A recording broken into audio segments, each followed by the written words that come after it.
আসসালামু আলাইকুম। কেমন আছেন? আশা করি ভালো আছেন। আমাদের সমাজে ৫ তারিখের আগে যারা কখনো আত্মপ্রকাশ করে নাই, তারা কোন রাজনৈতিক দলের সদস্য বা কোন রাজনৈতিক দল পছন্দ করে, ৫ তারিখের পর তাদের হুমবি-দাম্বিতে থাকাটাই কষ্ট হয়ে যাচ্ছে। অথচ তার পরিবারের সদস্যও জানতো না সে কোন দল করে। আর যারা ৫ তারিখের আগে জুলুমের শিকার ছিলেন, আন্দোলন করেছেন, তাদের কোনো আওয়াজ পাওয়া যাচ্ছে না। তারা সহনশীলতার অবলম্বন করছেন।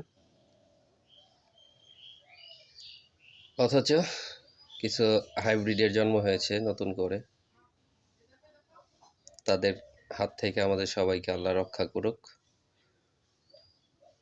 তারা যেই দলেই ভিড়বে সেই দলেরই ১২টা বাজাবে। ধন্যবাদ।